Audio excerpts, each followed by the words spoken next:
Hey everyone, welcome back to the channel. आज के इस व्लॉग में हम सुरेश जी, हर्ष और सुनील जी के साथ व्लॉग शूट कर रहे हैं। इसमें खास करके सुरेश जी, जिनका यूजीसी नेट और जेआरएफ फर्स्ट अटेम्प्ट में क्लियर हुआ था और वर्तमान में पीएचडी कर रहे हैं, उनके साथ में अपना जो एक्सपीरियंस वो शेयर करना चाहते हैं, हम उसे इस वीडियो के माध्यम से शेयर करेंगे।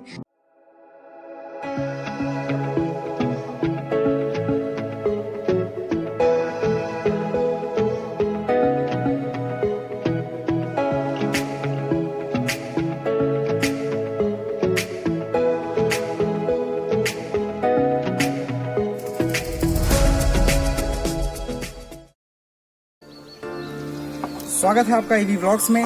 हमारे साथ हैं सुरेश भैया और इन्होंने पहले ही अटेम्प्ट में नेट और जेआरएफ दोनों क्वालिफाई किया है, तो बहुत बहुत आपको बधाई, धन्यवाद।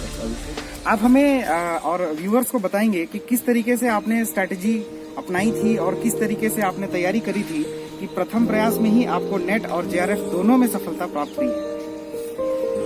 वैसे तो मैंने नेट एंड जेआरएफ की मेरी प्रिपरेशन जो थी वो थोड़ी यूपीएससी से अलग नहीं थी, क्योंकि मैंने सिविल सर्विस स्टार्ट किया था। सिविल सर्विसेज के एग्जाम के दौरान ही मैंने 3 अटेम्प्ट मेरे हो चुके थे। तो फिर मैंने सोचा कि मुझे पहले कुछ पता नहीं था कि नेट जेआरएफ के भी अपने एग्जाम मतलब देने हैं या कुछ, ये प्लानिंग थी मेरी। लेकिन जब मैंने मेरे फ्रेंड्स वगैरह ने सबके ने बताया कि जेआरएफ नेट वगैरह भी होती है, तो क्यों ना आपका सब्जेक्ट जो है वो प्रिपरेशन के साथ में इतना अच्छा हो चुका है, तो आप नेट जेआरएफ भी जाओ, देख के देखिए आप। तो फिर मैंने फॉर्म डाल दिया था और मेरी जो ऑप्शनल सब्जेक्ट था वो मेरा सिविल सर्विस की प्रिपरेशन के दौरान ही रेडी हो चुका था। तो फिर मैंने एग्ज़ाम दे दी थी और लकीली फर्स्ट अटेम्प्ट में ही मेरा वो जेआरएफ हो चुका था। और अबाउट द स्ट्रेटेजी, जो मेरा ऑप्शनल सब्जेक्ट जो था वो पॉलिटिकल साइंस था, तो मैं तो स्पेशली अपने ऑप्शनल सब्जेक्ट के बारे में बताऊंगा आपको। उसमें क्या है, 4 पार्ट होते हैं पेपर 1 में 2 पार्ट और सेकंड में 2 पार्ट होता है। उसमें world politics plus comparative politics और मतलब कंसेप्चुअल पार्ट है उसका जो और सेकंड पार्ट है जो है अपना वो इंडियन फॉरेन पॉलिसी है। तो जो फर्स्ट पेपर है वो कंपेरेटिव पॉलिटिक्स के ज़्यादा पार्ट है और वर्ल्ड पॉलिटिक्स में जो है वो ऐसा है कि इंस्टीट्यूशन हो गए, गवर्नेंस जो फाइनेंशियल हो गए, इकोनॉमिक हो गए, या फिर जो अपने पॉलिटिकल ऑर्गेनाइजेशंस हो गए, उनके बारे में। और उनमें भी क्या होता है, नेट पे क्या फैक्ट आते हैं उनमें। और सेकंड पेपर के बारे में ये बोलूँगा कि वो ज़्यादातर सीरीज टाइप में देते हैं कि क्रॉस मिलाना वगैरह, क्रॉस उससे। तो आपको अगर 2-3 चीजें पता है, 2-3 ऑर्गेनाइजेशन के बारे में पता है कि ये सही है, तो आप आराम से उस सीरीज को मिला सकते हो आप। अच्छा, और इसके अलावा न्यूज़पेपर का इस पे क्या महत्व है? न्यूज़पेपर का बहुत महत्व है इसमें। न्यूज़पेपर में जैसे करंट में जो न्यूज में रहते हैं जी, जैसे अभी आपको बताऊं कि यूनाइटेड नेशन में यूएनएससी में अगर रिफॉर्म की बात चल रही है जी, तो उसमें कि G4 कंट्रीज कौन से हैं, तो G4 कंट्रीज में मतलब कौन कौन से, तो उसमें पूछ लेते हैं वो कि वो, और यूनाइटिंग फॉर कॉन्सेंसस और कॉफी क्लब कौन से कंट्रीज है जी। तो ऐसे, और इसके बाद में जैसे IMF में कोटा बढ़ाया गया इनका, तो IMF में ये चलता है कि फिर कितना ट्रांजिशन मतलब चेंज होगा उसमें से। तो ये एक्चुअली क्या फैक्ट्स नेट जेआरएफ में आते ही है ये, क्योंकि यूपीएससी की मेंस तो है नहीं।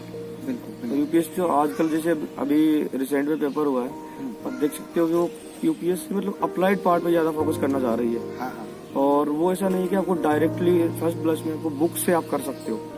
इसके अलावा न्यूज़पेपर के बारे में मैं एक और चीज बोलना चाहूंगा कि जिन थ्योरीज को हम बुक्स में पढ़ते हैं, जैसे शक्ति का सिद्धांत है जी, तो शक्ति के सिद्धांत को हम न्यूज़पेपर के माध्यम से उसकी एप्लीकेबिलिटी को देख पाते हैं कि वो वास्तव में कैसे हो रहा है। इसके अलावा जैसे चाणक्य नीति या चाणक्य से संबंधित जो सिद्धांत हैं, जैसे विजुगिषु सिद्धांत है, उसमें कहता है कि जो आपका पड़ोसी होता है वो प्रोबेबली ज्यादा संभावना है उसकी कि वो शत्रु होगा, विजुगिषु सिद्धांत है। फिर शत्रु का जो पड़ोसी होगा वो मित्र होगा, है ना।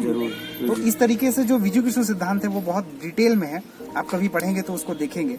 इन चीजों को हम अप्लाई होते हुए देखते हैं इंटरनेशनल रिलेशन में, चाहे वो न्यूज़पेपर हो, चाहे वो और भी जगह और है। बिल्कुल देखना चाहिए आपको। हाँ। क्योंकि जैसे फॉर एग्जाम्पल इन्होंने बताया जिन्हें कि चाणक्य नीति है, चाणक्य नीति का आप फॉर एग्जाम्पल आप अभी अप्लाई कर सकते हो कि हमारी फॉरेन पॉलिसी चल रही है इंडिया की। हाँ। तो मतलब कौन सा, जैसे हम लोग बोलते हैं जैसे आइडियलिज्म से रियलिज्म की तरफ गया इंडिया, ऐसा बोला जाता है। हाँ, हाँ। तो चाणक्य के बारे में तो ऐसे बोला था कि वो प्रैग्मेटिक और रियलिस्टिक थे, जो होता है वो बोला जाता है ज्यादातर। हालांकि आइडियलिज्म भी था उनमें, लेकिन फिर अब अभी जो गवर्नेंस चल रही है, हमारी जो फॉरेन पॉलिसी चल रही है, उसी पे आप लगा के चेक कर सकते हो कि यार कितना मतलब अभी आगे गया है। और सेकंड पार्ट जो इंडियन फॉरेन पॉलिसी है, उसमें भी देखो यही आने वाला है कि इंडिया से रिलेटेड, इंडिया का इंटरनेशनल इंस्टीट्यूशन है गवर्नेंस के, उससे रिलेशंस, मतलब जो जैसे IMF, वर्ल्ड बैंक, ज्यादातर वही पूछते हैं। मतलब ये जो ऑर्गेनाइजेशन हो गए, इसके बाद में आपके कुछ थ्योरेटिकल पार्ट्स में क्वेश्चन आते हैं।